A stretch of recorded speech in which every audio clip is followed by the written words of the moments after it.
The Storyteller Burrow. Darkness. Антон Павлович Чехов. A young peasant, with white eyebrows and eyelashes and broad cheekbones, in a torn sheepskin and big black felt-over boots, waited till the Zemstvo doctor had finished seeing his patients and came out to go home from the hospital. Then he went up to him, diffidently.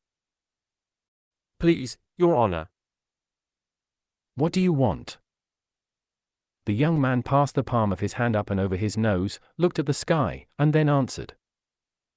Please, Your Honor.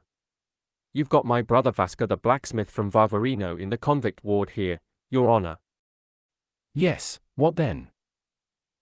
I am Vaska's brother, you see. Father has the two of us, him, Vaska, and me, Kirilla. Besides us there are 3 sisters, and Vaska's a married man with a little one. There are a lot of us and no one to work. In the smithy it's nearly 2 years now since the forge has been heated. I am at the cotton factory. I can't do smith's work, and how can father work? Let alone work, he can't eat properly, he can't lift the spoon to his mouth. What do you want from me? Be merciful. Let Vaska go. The doctor looked wonderingly at Kirilla, and without saying a word walked on. The young peasant ran on in front and flung himself in a heap at his feet. Doctor, kind gentleman, he besought him, blinking and again passing his open hand over his nose. Show heavenly mercy, let Vaska go home. We shall remember you in our prayers forever. Your Honor, let him go. They are all starving. Mother's wailing day in, day out, Vaska's wife's wailing, it's worse than death. I don't care to look upon the light of day. Be merciful, let him go, kind gentleman. Are you stupid or out of your senses? Asked the doctor angrily. How can I let him go? Why, he is a convict.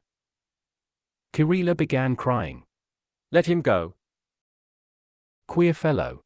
What right have I? Am I a gaoler or what? They brought him to the hospital for me to treat him, but I have as much right to let him out as I have to put you in prison, silly fellow. But they have shut him up for nothing. He was in prison a year before the trial, and now there is no saying what he is there for. It would have been a different thing if he had murdered someone, let us say, or stolen horses, but as it is, what is it all about? Very likely, but how do I come in? They shut a man up and they don't know themselves what for. He was drunk, Your Honor, did not know what he was doing, and even hit father on the ear and scratched his own cheek on a branch, and 2 of our fellows, they wanted some Turkish tobacco, you see, began telling him to go with them and break into the Armenian's shop at night for tobacco. Being drunk, he obeyed them, the fool. They broke the lock, you know, got in, and did no end of mischief. They turned everything upside down, broke the windows, and scattered the flour about. They were drunk, that is all one can say. Well, the constable turned up, and with one thing and another they took them off to the magistrate. They have been a whole year in prison, and a week ago, on the Wednesday, they were all 3 tried in the town. A soldier stood behind them with a gun, people were sworn in. Vaska was less to blame than any, but the gentry decided that he was the ringleader. The other 2 lads were sent to prison, but Vaska to a convict battalion for 3 years. And what for? One should judge like a Christian. I have nothing to do with it, I tell you again. Go to the authorities. I have been already. I've been to the court, I have tried to send in a petition, they wouldn't take a petition, I have been to the police captain, and I have been to the examining magistrate, and everyone says, it is not my business. Whose business is it, then? But there is no one above you here in the hospital, you do what you like, Your Honor. You simpleton, sighed the doctor. Once the jury have found him guilty, not the governor, not even the minister, could do anything, let alone the police captain. It's no good you're trying to do anything. And who judged him, then? The gentlemen of the jury. They weren't gentlemen, they were our peasants. Andrei Gareev was one, Aloshka Huck was one. Well, I am cold talking to you. The doctor waved his hand and walked quickly to his own door. Kirilla was on the point of following him, but, seeing the door slam, he stopped. For 10 minutes he stood motionless in the middle of the hospital yard, and without putting on his cap stared at the doctor's house. Then he heaved a deep sigh, slowly scratched himself, and walked towards the gate. To whom am I to go? He muttered as he came out onto the road. One says it is not his business, another says it is not his business. Whose business is it, then? No, till you grease their hands you will get nothing out of them. The doctor says that, but he keeps looking all the while at my fist to see whether I am going to give him a blue note. Well, brother, I'll go, if it has to be to the governor. Shifting from one foot to the other and continually looking round him in an objectless way, he trudged lazily along the road and was apparently wondering where to go. It was not cold and the snow faintly crunched under his feet. Not more than half a mile in front of him the wretched little district town in which his brother had just been tried lay outstretched on the hill. On the right was the dark prison with its red roof and sentry boxes at the corners, on the left was the big town copse, now covered with hoar frost. It was still, only an old man, wearing a woman's short jacket and a huge cap, was walking ahead, coughing and shouting to a cow which he was driving to the town. Good day, grandfather, said Kirilla, overtaking him. Good day. You driving it to the market? No, the old man answered lazily. Are you a townsman?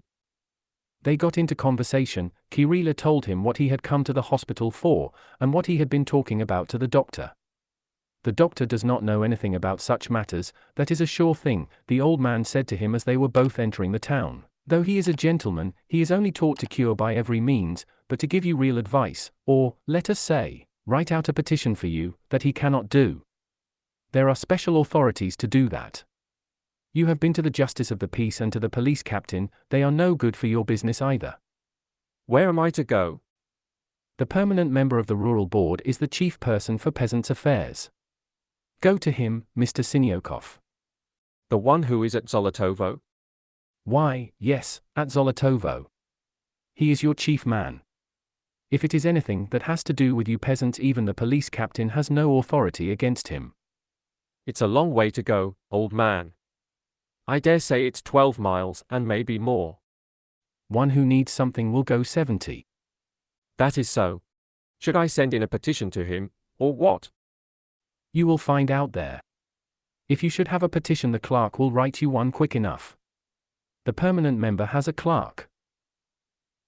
After parting from the old man, Kirilla stood still in the middle of the square, thought a little, and walked back out of the town. He made up his mind to go to Zolotovo.